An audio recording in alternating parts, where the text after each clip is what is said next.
Hey everybody, here we are, Unit 2 of the AP Environmental Science curriculum. The last one we talked about was all about the living world and talking about ecosystem structure. This unit is now going to start to focus in on the living world, specifically biodiversity. So we're going to be looking at the biodiversity factors within ecosystems and how everything kind of interacts amongst themselves. So without further ado, let's get started. 2.1, the topic for today is an introduction to biodiversity, the idea of what is biodiversity, and some of the little factors behind biodiversity. So hopefully this is a little bit easier for you to understand. Hopefully it's not too earth-shatteringly new, but for the most part, I don't think it's going to be too difficult of a topic for you to understand. At the end of this lesson, what does the College Board expect you to be able to do? Explain the levels of biodiversity. So we're able to go in depth into here and their importance to ecosystems. So make sure you understand different types of biodiversity. Remember, we're going to get into what is biodiversity right now. So here we go. In order for us to explain biodiversity, we have to have a good understanding of what biodiversity is. So what is biodiversity? Well, very simply put, it's a made-up word. It's a made-up word by a very famous ecologist, E.O. Wilson. He's out of Yale University, much older now. We'll kind of mention him as we get throughout the year and different topics and whatnot. But E.O. Wilson famed this word because what he did is he took two very common biological or ecological terms. Biological, referring to life and living things, and diversity, referring to differences. So if we're looking at something called biodiversity, we're looking at the differences of life. So we're looking at how different life forms are, or how many different life forms there are, and various things like that. The big thing to understand is biodiversity is just not how many different species are in an area, but it rather a lot of other factors associated with it. Things like genetic diversity, habitat diversity, niche diversity, all of those things combined together to discuss the biodiversity of an area and of an ecosystem.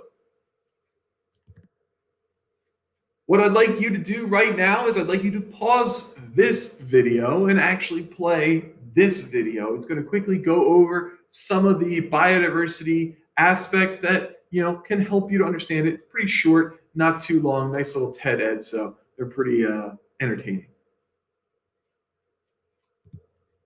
All right, we finished up talking about that. Hopefully you watched that video. Now let's talk about some specific terminology associated with biodiversity. A lot of times when we talk about biodiversity, we really go hand in hand with evolution.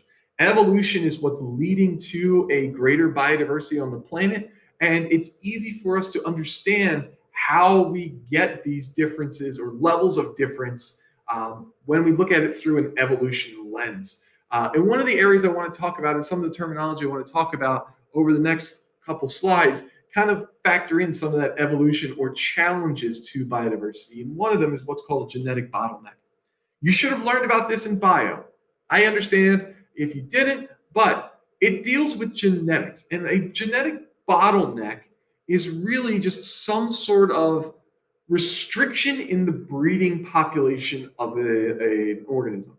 Now, what that is going to do is it's going to take a very large diversity. So you have a very large diversity or population, and all of a sudden, for some reason, you shrink that population down to a very, very small amount.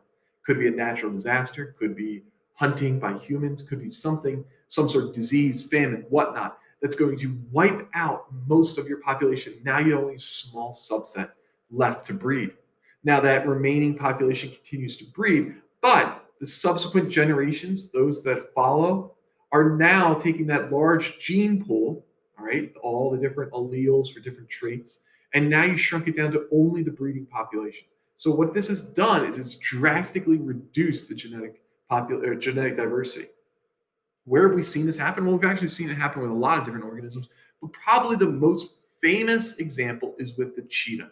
I believe it's like 5,000 years ago or 25,000 years ago, the breeding population of cheetahs was drastically reduced down to maybe only 1 or 2 breeding pairs left on the planet. And then subsequently from there, all the cheetahs we see on the planet today kind of can trace back to those initial 2 or 4 individuals that were breeding. So yes, there is a lot of incestuous mating that goes on, but the genetic diversity of cheetahs is incredibly low.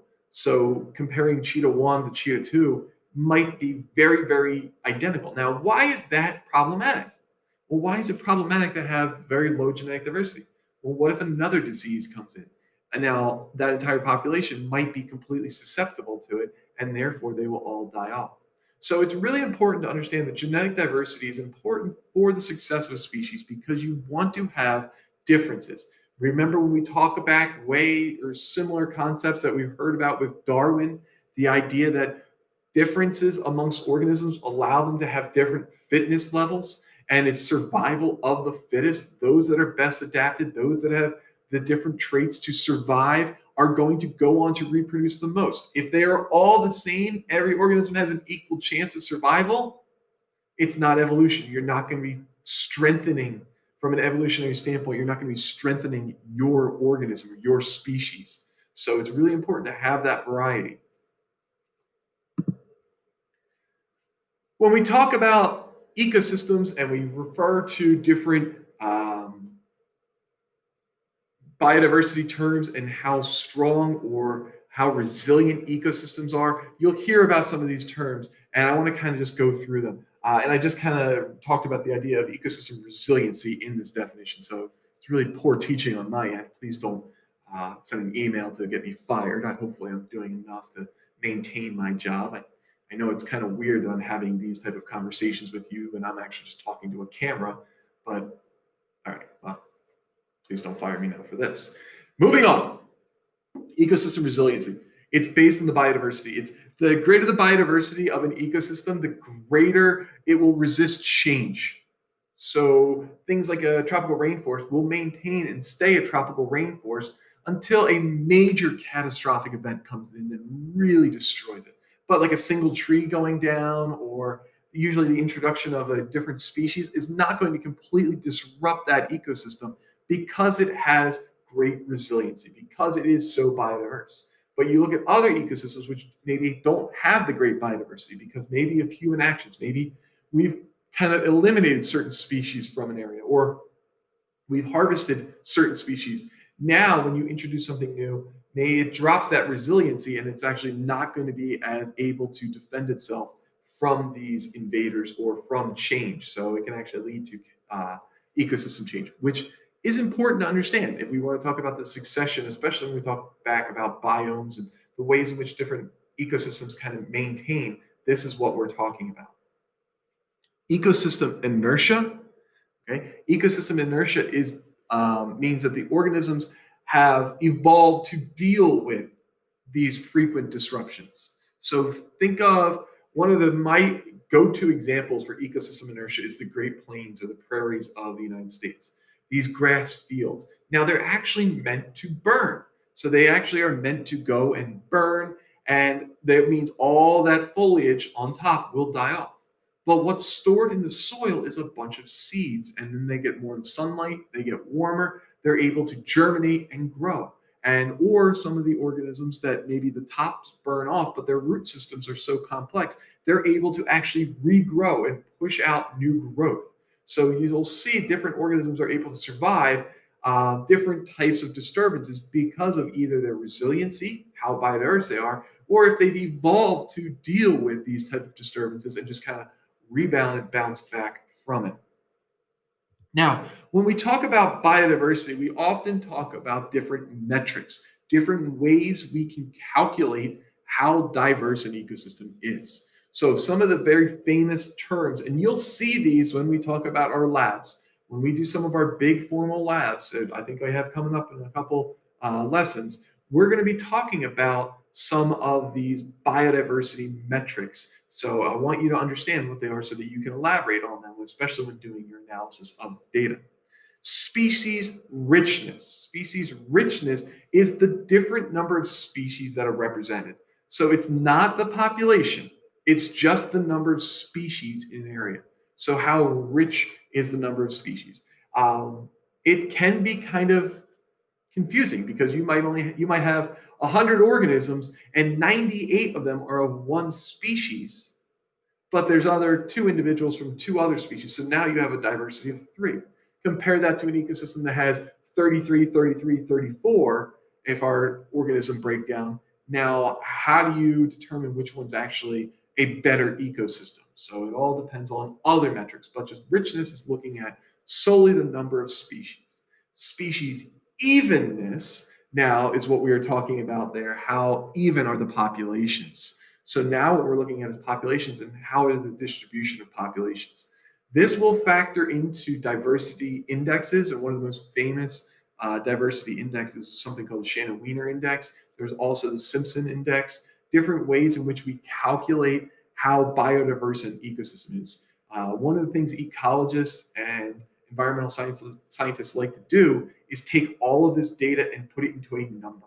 And what they're doing is they're putting it into a number so that you can then compare. It's kind of weird to say calculating all of Idlewood into a singular number, but it's a way in which we can compare different ecosystems so that way you can prioritize conservation measures, you can prioritize protection measures, legal measures, all different things designed to help sustain the current environments we have on the planet. Relative abundance. Relative abundance is similar to evenness, but what we're looking at is how rare or how abundant an organism is based on its population relative to other organismal populations in that ecosystem. So we're looking at the other organisms to help to determine how rare or how abundant an organism is in that siting. Now, comparing abundance versus richness. Again, we're kind of looking at how these different things. Here we have two communities. We have community one, community two. If you look, you see the different trees within these communities. Now, if we're looking at the ecological richness, or if we're looking at how many different species we see. If you look at community number one, there are 4 different species. If you look at community number 2, there are 4 different species. But now, if we're looking at ecological richness, okay, we're looking at how diverse the ecosystem is, factoring in evenness, factoring in the abundance and the rarity of certain things. Because community 1 has an even distribution, it will actually have a greater ecological richness than community number 2. All right? Hopefully that makes some sense to you. Well, how does habitat loss impact diversity? How does the destruction of an ecosystem or destruction of a habitat or the quality of a habitat determine what organisms will be there? And this is actually a huge component of this course, the idea of habitat loss and how does habitat kind of influence the number of species you're going to find in an area. This is what leads to ideas and talks about conservation, ideas and talks about protection. So one thing we have to understand is that every organism, no matter where you are, you're going to have different needs. And these needs oftentimes are what you're going to compete for. These are your component limiting factors within an ecosystem. We represent it with a triangle. It's pretty easy to understand, just kind of an ecological triangle. And we refer to this as the habitat triangle. So oftentimes you'll see in a lab reference the habitat triangle to determine something like that. So here's your habitat triangle.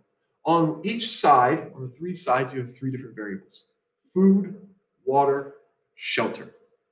In the middle, you have space or territory. Now, different organisms have different size territories. You have some very large predators that are going to take up, multiple square miles, whereas like a salamander is not going to take up multiple square miles. A salamander might have, a couple meters of territory that it will exist its life in, and that's all it needs. It doesn't need all those miles.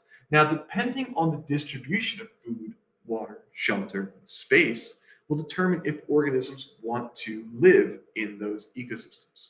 Now, what we are going to talk about in later on in lessons is habitat loss and fragmentation of habitats because of human actions, and how have they led to disruption of species living in certain areas. So I have a little example here of some examples. All right, so let me explain what we're looking at here. The first one, this image on the left. This is Algonquin National Park in Canada. And what you see here is you're looking at the different wolf packs. So these are different wolf packs. Each one of these little colored shapes and circles is roughly where a different pack of wolves spends its winter. Now, if you notice, they're not really overlapping. Why aren't they overlapping? Well, that's because of their partitioning of resources. Remember, we talked about partitioning of resources in previous lesson. They're trying to avoid competition. Yes, they're competing within their own pride, or within their own pack, but what they're looking here is they're not going to be overlapping that much because that's detrimental to those organisms trying to survive. On the right-hand side here, this is Yellowstone National Park. And you can see in Yellowstone National Park. Now, if you look up in this area, you see that there are a lot of wolf packs that kind of overlap. Now, why are they overlapping and why are they able to overlap in this situation? They are overlapping due to the fact that there's abundance of prey.